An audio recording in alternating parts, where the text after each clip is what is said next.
Hello students, आज हम class 5 का हिंदी व्याकरण का लेसन नंबर 7 ले रहे हैं। इस बार आपके यूनिट टेस्ट के लिए ये लेसन इम्पॉर्टेंट है, इसलिए इसे अच्छे से समझ लें।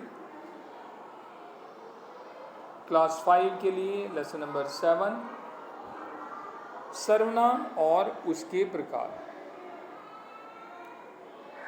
सर्वनाम की अगर साधारण भाषा में इसकी परिभाषा हम जानना चाहें तो सर्वनाम वो शब्द हैं जो संज्ञा के स्थान पर प्रयोग किए जाते हैं। और संज्ञा क्या है? वो सारी चीज़ें जिनका कोई ना कोई नाम है। अगर किसी चीज़ को हम नाम से पुकार सकते हैं, इसका मतलब वो संज्ञा है। और उसके स्थान पर, उसके नाम के स्थान पर, किसी भी चीज़ के नाम के स्थान पर हम अगर और कोई शब्द का इस्तेमाल करते हैं तो वो शब्द कहलाता है सर्वनाम। ये साधारण भाषा में इसकी परिभाषा हुई। अब आगे बढ़ते हैं, सर्वनाम को समझेंगे। एक अनुच्छेद है। एकलव्य एक भील बालक था। एकलव्य जंगल में रहता था। एकलव्य बहुत निडर और साहसी था। एकलव्य गुरु द्रोणाचार्य से धनुर्विद्या सीखना चाहता था, किंतु द्रोणाचार्य ने एकलव्य को धनुर्विद्या सिखाने से मना कर दिया। तब एकलव्य ने गुरु द्रोणाचार्य की पत्थर की प्रतिमा बनाई। एकलव्य निरंतर धनुर्विद्या का अभ्यास करने लगा। एक दिन एकलव्य प्रसिद्ध धनुर्धारी बन गया। तो ये हुआ एक अनुच्छेद जिसमें जितने भी रेखांकित शब्द हैं ये सारे के सारे क्या हैं? संज्ञा। ये सब नाम हैं किसी न किसी चीज़ के, तो ये सब संज्ञा है। अब संज्ञा जो शब्द है उसका बार बार से इस्तेमाल करना अच्छा नहीं लगता, तो इसलिए यदि हम इस अनुच्छेद को इस प्रकार से लिखें या पढ़ें तो देखें। एकलव्य एक भील बालक था। वह यहाँ पर आया है एकलव्य की जगह। एकलव्य जंगल में रहता था लिख सकते हैं, नहीं तो उसकी जगह लिख सकते हैं वह जंगल में रहता था। वह बहुत निडर और साहसी था। यहाँ पर भी वह शब्द इस्तेमाल हुआ है एकलव्य के स्थान पर। वह गुरु द्रोणाचार्य से धनुर्विद्या सीखना चाहता था। वह मतलब एकलव्य द्रोणाचार्य से धनुर्विद्या सीखना चाहता था, किंतु उन्होंने मतलब द्रोणाचार्य ने उसे मतलब एकलव्य को धनुर्विद्या सिखाने से मना कर दिया। तब उसने मतलब एकलव्य ने उनकी मतलब द्रोणाचार्य की पत्थर की प्रतिमा बनाई। और वह मतलब एकलव्य निरंतर धनुर्विद्या का अभ्यास करने लगा। एक दिन वह मतलब एकलव्य प्रसिद्ध धनुर्धारी बन गया। तो आपको समझ में आ गया होगा कि संज्ञा शब्द के स्थान पर कुछ शब्दों का प्रयोग किया गया है जो कि अंडरलाइन किए गए हैं। ये सारे के जो सारे शब्द हैं ये हैं सर्वनाम। इसकी परिभाषा देख लें। संज्ञा शब्द के स्थान पर जो शब्द प्रयोग किए जाते हैं वे सर्वनाम कहलाते हैं। जैसे वह, यह, उस, मेरी आदि। ऐसे बहुत सारे शब्द हैं जो संज्ञा शब्द के स्थान पर प्रयोग किए जाते हैं। संज्ञा शब्द अभी आपको बताया गया, उनके स्थान पर कुछ और दूसरे शब्द लिखे गए, वो आपको बताए गए। जो दूसरे शब्द लिखे गए वो हैं सर्वनाम। सर्वनाम के भेद। सर्वनाम के 6 भेद होते हैं। 6 प्रकार के सर्वनाम होते हैं। पुरुषवाचक सर्वनाम, निश्चयवाचक सर्वनाम, अनिश्चयवाचक सर्वनाम, संबंधवाचक सर्वनाम, निजवाचक सर्वनाम, प्रश्नवाचक सर्वनाम। ये 6 तरीके के सर्वनाम हो गए। इन सर्वनामों को समझ लेते हैं। पुरुषवाचक सर्वनाम। पुरुषवाचक सर्वनाम में क्या आता है? जो सर्वनाम शब्द कहने वाले, सुनने वाले और जिसके बारे में बात की जा रही है उनसे संबंधित हों। यानी कि मैं, तुम और वो। अभी मैं बात कर रहा हूँ, आप सुन रहे हैं, और अगर हम किसी और के बारे में बात कर रहे हैं, किसी और चीज़ के बारे में बात कर रहे हैं, तो ये जहाँ पर तीनों उपस्थित हैं वो हैं पुरुषवाचक सर्वनाम। तो बात समझ में आ गई होगी। मैं कहानी पढ़ता हूँ, मैं कहानी पढ़ रहा हूँ, तुम क्या कर रहे हो, वह कल घर आया था। यहाँ पर आ गया मैं, तुम और वह। बात समझ में आ गई होगी। जहाँ तीनों लोग हैं, मैं है, तुम हो और वो, तीनों के बारे में अगर बात की जाती है, बोलने वाला, सुनने वाला और जिसके बारे में बात की जाती है, इनमें से अगर कोई भी है तो वह है पुरुषवाचक सर्वनाम। जैसे जो उदाहरण दिए गए हैं उनमें मैं, तुम और वह, ये हुए पुरुषवाचक सर्वनाम। अब आया निश्चयवाचक सर्वनाम। निश्चयवाचक सर्वनाम देख लेते हैं। यह नमित की पेंसिल है, वह निखिल का भाई है। यहाँ पर क्या है, यह और वह। इसे पक्का पता लगता है कि यह निमित की पेंसिल है। यहाँ पर पक्की बात है कि ये जो पेंसिल है निमित की है, वह निखिल का भाई है। ये भी पक्की बात है कि जो वह है निखिल का ही भाई है। ठीक है, तो ये हो गया निश्चयवाचक, जहाँ बात पक्की होती है। और इसमें यह और वह, ये हो गए निश्चयवाचक सर्वनाम। अनिश्चयवाचक सर्वनाम। अनिश्चयवाचक में अनिश्चयवाचक सर्वनाम, जो सर्वनाम किसी निश्चित वस्तु या व्यक्ति का बोध नहीं कराते उन्हें अनिश्चयवाचक सर्वनाम कहते हैं। जैसे उदाहरण देख लेते हैं हम। बाहर कोई आया है, बाहर कोई आया हुआ है, हमें पता ही नहीं है कौन आया हुआ है, तो कोई जो शब्द है वो है अनिश्चयवाचक सर्वनाम। पिताजी कुछ नहीं लाए। अब जो पिताजी हैं, कुछ से पता ही नहीं लगता किस चीज़ के बारे में बात की जा रही है, ये भी अनिश्चय है। तो कोई और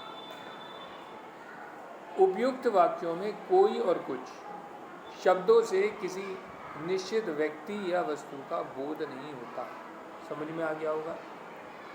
कोई है, कौन है पता नहीं लग रहा, कुछ के बारे में पता लग रहा है, कुछ का मतलब है पता नहीं क्या वस्तु है, उसका नाम भी हमें पता नहीं लग रहा। तो जहाँ ऐसे सर्वनाम शब्द आते हैं तो ये होते हैं अनिश्चयवाचक। अब आता है संबंधवाचक सर्वनाम। संबंधवाचक सर्वनाम किस तरीके से है, जो पढ़ेगा वो पास होगा। इसमें दो सेंटेंसों को जोड़ा गया है। पहला पढ़ने के बारे में बात की है, दूसरा पास होने के बारे में बात की है। जो गरजते हैं वे बरसते हैं। यहाँ भी दो सेंटेंसों को जोड़ा गया है। पहले में गरजने के बारे में बात की गई है, दूसरे सेंटेंस में बरसने के बारे में बात की गई है। तो समझ में आ गया होगा। उपयुक्त वाक्यों में जो, वो, वे शब्दों से संज्ञा शब्द के संबंध का बोध होता है। समझ में आ गया होगा कि ये कौन से सर्वनाम है जो कि संबंध को जोड़ लेते हैं। दो सेंटेंस हैं, उन दोनों को जोड़ लिया है। निजवाचक सर्वनाम। निजवाचक में अपने आप के बारे में बात की जाती है। जैसे मैं अपने आप चला जाऊंगा, तो मैं क्या करूंगा, अपने आप चला जाऊंगा। अपना गृह कार्य स्वयं करना चाहिए। गृह कार्य कौन करेगा, स्वयं करना। तो ये अपने आप के बारे में बात होती है। तो उपयुक्त वाक्यों में क्या है, अपने आप या स्वयं। ये जो शब्द हैं ये निजता का बोध कराते हैं, इसलिए निजवाचक सर्वनाम। अपने आप के बारे में बात की जा रही है। प्रश्नवाचक सर्वनाम में समझ लें, इसमें क्या होता है, क्वेश्चन पूछा जाता है। बाहर कौन खेल रहा है, बाहर कौन खेल रहा था। अब बाहर कोई खेल रहा है, कौन खेल रहा है नहीं पता, इसके लिए यहाँ पर क्वेश्चन पूछा गया है कि भाई कौन खेल रहा है। वह हाथ में क्या लाया है। यहाँ भी प्रश्न पूछा गया है क्या, कि उसके हाथ में क्या है, वह हाथ में क्या लाया है। तो ये बात पूछी गई है। पहले में पूछा गया है कि कौन खेल रहा है, दूसरे में पूछा गया है क्या लाया है। तो इनमें क्या हुआ, ये कौन और क्या जो ये शब्द हैं ये प्रश्न का बोध कराते हैं। विशेष में भी ले लेते हैं। तू शब्द का प्रयोग अपने से छोटे के लिए या अत्यंत स्नेही या निकटता प्रकट करने के लिए किया जाता है।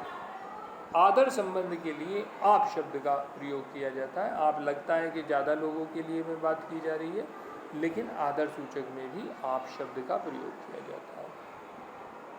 आदर के लिए बहुवचन का प्रयोग किया जाता है, जैसे शहीद भगत सिंह सच्चे देशभक्त थे। यहाँ पर था भी लिखा जा सकता है, लेकिन जहाँ आदर की बात होती है वहाँ पर बहुवचन थे शब्द का प्रयोग होता है। वे आज भी नवयुवकों के लिए प्रेरणा के स्रोत हैं। है नहीं आएगा, यहाँ पर हैं आएगा, बहुवचन का प्रयोग करा जा रहा है।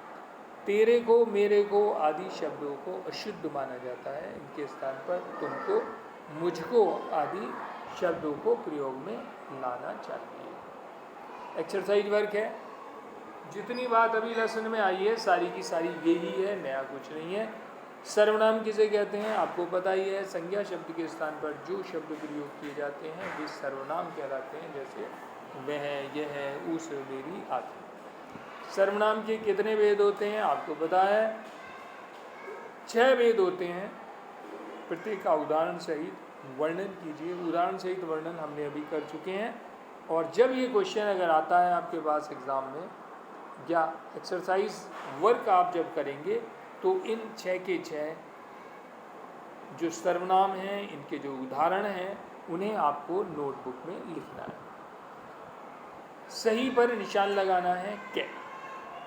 संज्ञा के स्थान पर प्रयुक्त शब्द किस नाम से जाने जाते हैं। अभी हमने कई बार बोला है, संज्ञा के स्थान पर जो शब्द प्रयोग किए जाते हैं वो सर्वनाम कहलाते हैं। निम्नलिखित में सर्वनाम का भेद कौन सा है। सर्वनाम का भेद बताना है। निश्चयवाचक, अनिश्चयवाचक, पुरुषवाचक, संबंधवाचक, प्रश्नवाचक, निजवाचक, ये सारे के सारे सर्वनाम के भेद हैं। तो कौन सा है उपयुक्त सर्वनाम, ये सारे के सारे। इसलिए 4 जो ऑप्शन है वो ठीक है। वह जंगल में रहता था, वाक्य में सर्वनाम पद कौन सा है। वह है शब्द। जंगल में रहता था, ठीक है, रहता था। वह किसी इंसान के बारे में बात की जा रही है या किसी शेर के बारे में बात की जा रही है, तो नाउन की जगह पर, संज्ञा के स्थान पर शब्द प्रयोग किया गया वह। तो ये वह हुआ। वह कुछ लेकर भाग गया, वाक्य में सर्वनाम से। वाक्य किस सर्वनाम से संबंधित है। पहले तो आपको पता लग गया सर्वनाम कौन सा है, वह है। और कौन सा है ये, पुरुषवाचक। ये है पुरुषवाचक। पुरुषवाचक में हो गया। आगे बढ़ते हैं।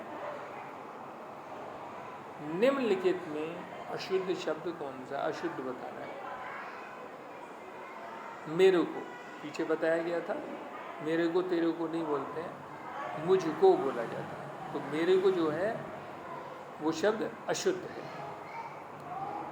3 नंबर, नीचे दिए गए वाक्यों में से सर्वनाम छांटकर उसके भेद का नाम भी बताना है। ठीक है, वो कौन सा सर्वनाम है। बाहर कौन आया है। कौन, इसमें प्रश्न पूछा गया है तो प्रश्नवाचक सर्वनाम है, और कौन यहाँ पर सर्वनाम है।